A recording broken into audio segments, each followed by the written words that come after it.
നമസ്കാരം. ഞാൻ നിങ്ങളുടെ സ്വന്തം ശരവൺ മഹേശ്വർ. കൃഷ്ണശിലയായി എന്ന എൻ്റെ പരമ്പരയിലെ 172ാമത്തെ എപ്പിസോഡാണിത്.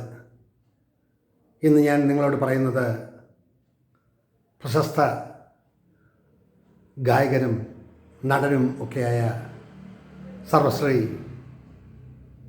ശിവകാഴി ഗോവിന്ദരാജനെ കുറിച്ചിട്ടാണ്. ഒരു വേറിട്ട ശബ്ദം, അദ്ദേഹത്തെ പോലെ ഉള്ള ഒരു ശബ്ദഗാംഭീര്യം ഇന്ത്യയിലെ മറ്റേതെങ്കിലും ഗായകർക്കുണ്ടോ എന്ന് എനിക്ക് സംശയമാണ്. ഒരു പ്രത്യേക രീതി, ഒരു പ്രത്യേക ആവിഷ്കാരം, ഭക്തിയുടെ നിറകുടം എന്ന് വേണമെങ്കിൽ അദ്ദേഹത്തെപ്പറ്റി പറയാം. എത്രയെത്ര ഗാനങ്ങളാണ്, എത്രയെത്ര കീർത്തനങ്ങളാണ് അദ്ദേഹം പാടിയിരിക്കുന്നത്. ആ പേരിൻ്റെ മഹത്വവും ആ പാട്ടുകളും ഇന്നും സ്ഥായിയായി നിലകൊള്ളുന്നു എന്നതാണ് എൻ്റെ പക്ഷം. എത്രയോ വർഷങ്ങൾക്ക് മുമ്പ് അവിചാരിതമായി എവിടെ ഉത്സവ പറമ്പുകളിലും കച്ചേരി ഉണ്ടെങ്കിൽ അതിൻ്റെ മുൻപന്തിയിൽ ഞാനും ഉണ്ടാവും. എത്താൻ പറ്റുന്നിടത്തെല്ലാം. അങ്ങനെ അപ്രതീക്ഷിതമായി എൻ്റെ വീട്ടിൽ നിന്നും ആയുർവേദ കോളേജിലേക്ക് പോകുന്നിടത്ത് ഒരു തമിഴ് സംഘത്തിൻ്റെ ഒരു വലിയൊരു ഹാളുണ്ട്. ഇന്ന് അതിൻ്റെ താഴെ HDFC ബാങ്കൊക്കെ വർക്ക് ചെയ്യുന്നു. ഇപ്പോഴും ആ ഹാളും അതുമായിട്ട് ബന്ധപ്പെട്ടിട്ടുള്ള ആൾക്കാരുണ്ടെന്നാണ് എൻ്റെ വിശ്വാസം. 10-30 വർഷം കഴിഞ്ഞിരിക്കുന്നു. അങ്ങനെ അവിടുന്ന് നടന്നങ്ങോട്ട് പോകുമ്പോൾ ശിവകാഴി ഗോവിന്ദരാജൻ്റെ കച്ചേരി അവിടെ നടക്കുകയാണ്. പാസ് വെച്ചിട്ടുള്ള കച്ചേരിയാണ്. പാസ് എടുക്കേണ്ട സമയമൊക്കെ കഴിഞ്ഞിരിക്കുന്നു. അന്ന് ലേശം സാമ്പത്തിക ബുദ്ധിമുട്ടും ഒക്കെ ഉള്ളതാണ്. എങ്കിലും പാസ് കിട്ടുകയാണെങ്കിൽ തീർച്ചയായും അതിനകത്ത് കയറണം എന്ന് കരുതി ഒരുപാട് തവണ അതിൻ്റെ എൻട്രൻസിന് മുന്നിൽ നിന്ന് പലരെയും കോണ്ടാക്ട് ചെയ്യാൻ ശ്രമിച്ചു. അപ്പോഴേക്കും 1-2 കീർത്തനങ്ങൾ അദ്ദേഹം പാടിക്കഴിഞ്ഞിരിക്കുന്നു. ഒടുവിൽ ആ സംഘത്തിൻ്റെ ഒരു കൺവീനറെ കണ്ട് ഞാൻ കാര്യം പറഞ്ഞപ്പോൾ എന്നെ സന്തോഷത്തോടുകൂടി അകത്ത് കയറ്റിവിട്ടു. ഒരു 3-4 മണിക്കൂറുള്ള നാദപ്രപഞ്ചം, നാദവിസ്മയം എന്നൊക്കെ വേണം പറയാൻ. തിങ്ങി നിറഞ്ഞ ഹാളിൽ ഇരിക്കാൻ സീറ്റില്ല. 2 വശങ്ങളിലും ജനലുകൾക്കരികിലും ഒക്കെ നിറഞ്ഞു തുളുമ്പുന്ന ആസ്വാദകർ. കറുത്ത് തടിച്ച് ഒരു മനുഷ്യൻ ആ സ്റ്റേജിലിരിക്കുന്നു. പക്കമേളക്കാരും അദ്ദേഹത്തിൻ്റെ കണ്ഠത്തിൽ നിന്നും മുതിർന്നു വീഴുന്ന കീർത്തനങ്ങൾ സത്യത്തിൽ എൻ്റെ മനസ്സിനെ ഒരു പ്രത്യേക തലത്തിൽ കൊണ്ടെത്തിച്ചു എന്ന് വേണം പറയാൻ. എന്താണ് ആ വോയിസ്? നമ്മൾ റെക്കോർഡൊക്കെ ചെയ്യുമ്പോൾ, റെക്കോർഡിങ്ങൊക്കെ നടത്തുമ്പോൾ ഫ്രീക്വൻസി ഒന്നുണ്ട്. ഒരു ഹൈ ഫ്രീക്വൻസിയുള്ള ഒരു ഗായകൻ. അദ്ദേഹത്തിൻ്റെ നാവിൽ നിന്നും മുതിർന്നു വീഴുന്ന വാക്കുകളുടെ ഒഴുക്ക്.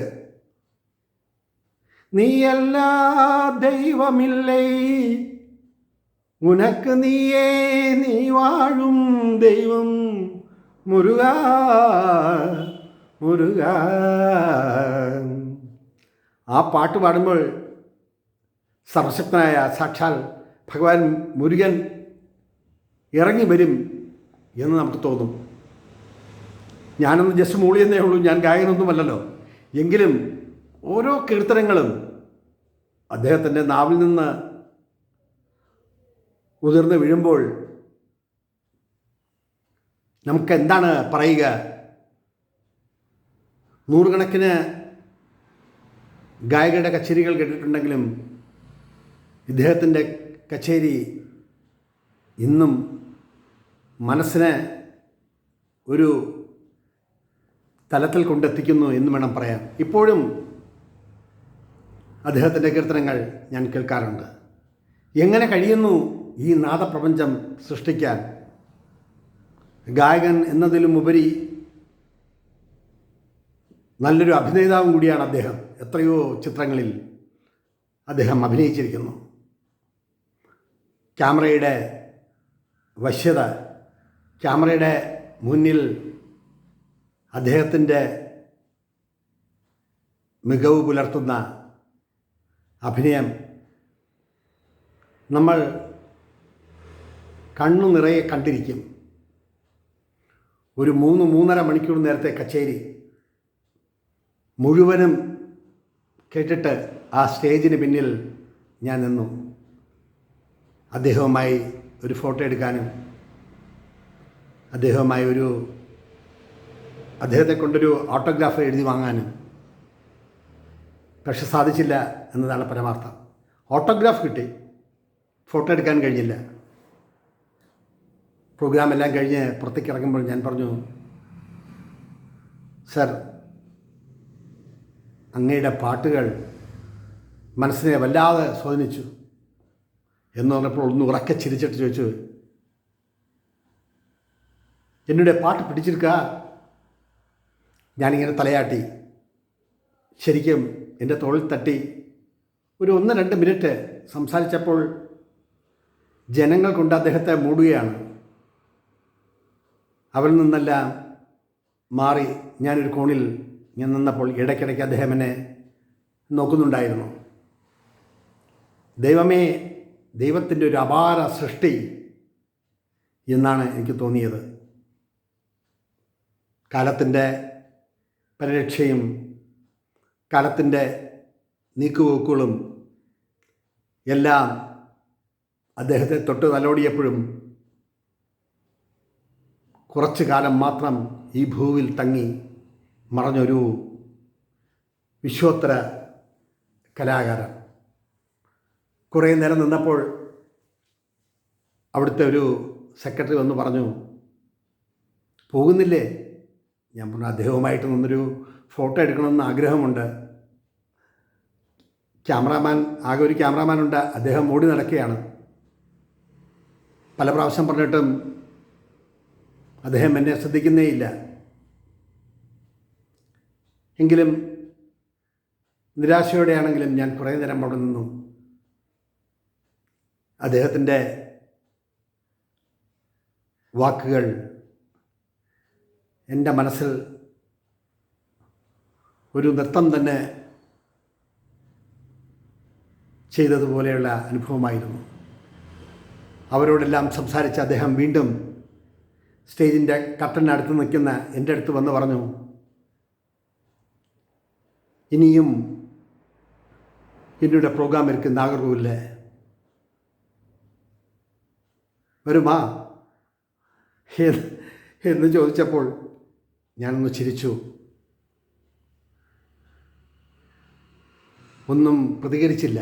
പക്ഷേ അദ്ദേഹത്തിൻ്റെ മനസ്സിൽ ഞാൻ നിറഞ്ഞു എന്ന് വേണം പറയാൻ. തമിഴ്നാട്ടിലെ മയിലാടുതുറൈ ജില്ലയിലെ ഒരു ചെറിയ പട്ടണമായ സീർക്കാഴിയിൽ ശിവ ചിദംബരത്തിൻ്റെയും അവയമ്പാൾ അമ്മാളിൻ്റെയും മകനായി 1933 ജനുവരി 19 ജനനം. 8-ാം വയസ്സിൽ ത്രിപുരസുന്ദരി ക്ഷേത്രത്തിൽ ജ്ഞാനപ്പാൽ ഉത്സവത്തോടനുബന്ധിച്ച് കച്ചേരി അവതരിപ്പിക്കാൻ തുടങ്ങിയ ഇദ്ദേഹം 1949 ചെന്നൈയിലെ തമിഴ് ഇസൈ കോളേജിൽ നിന്നും ഇസൈമണി ബിരുദവും സംഗീത വിദ്വാൻ ബിരുദവും നേടി. തമിഴ്, തെലുങ്ക്, കന്നഡ, മലയാളം ചിത്രങ്ങളിലും പിന്നണി പാടി. 1983 മദ്രാസ് സർവകലാശാല ഡോക്ടറേറ്റ് നൽകി ആദരിച്ചു. ഇന്ത്യ ഗവൺമെൻറ് പത്മശ്രീ പുരസ്കാരം അടക്കം നിരവധി അവാർഡുകൾ നേടി. 1988 മാർച്ച് 24 55 വയസ്സിൽ ചെന്നൈയിൽ വെച്ച് ഹൃദയാഘാതത്തെ തുടർന്ന് അദ്ദേഹം ഈ ലോകത്തോട് വിട പറഞ്ഞു. ഭാഗ്യമോ നിർഭാഗ്യമോ, മാർച്ച് 24 ഇതിൻ്റെ ഒരു ഷോർട്ട് ബ്രീഫ് ഞാൻ ഷൂട്ട് ചെയ്ത് ചേർത്തിരുന്നു. കാലത്തിൻ്റെ പോക്കിൽ, കാലത്തിൻ്റെ എഴുത്തിൽ എന്നും ഓർക്കപ്പെടുന്ന ഒരു വലിയ കലാകാരൻ, ഒരു വലിയ ഗായകൻ. അദ്ദേഹത്തിൻ്റെ എത്ര പാട്ടുകളാണ് മനസ്സിൽ തങ്ങി നിൽക്കുന്നത്. പറഞ്ഞാലും തീരില്ല. അത്രമാത്രം മനസ്സിനെ ദ്യോതിപ്പിച്ച, മനസ്സിനെ ഉന്മത്തമാക്കിയ, മനസ്സിനെ സന്തോഷിപ്പിച്ച നൂറുകണക്കിന് തമിഴ് ഗാനങ്ങൾ. എങ്ങനെയാണ് ഇത്രയും വലിയ ശരീരത്തിൽ നിന്നും ഇത്രയും വലിയ നാദധാര വരുന്നത് എന്ന് ഞാൻ പലപ്പോഴും ചിന്തിച്ചിട്ടുണ്ട്. ഒരു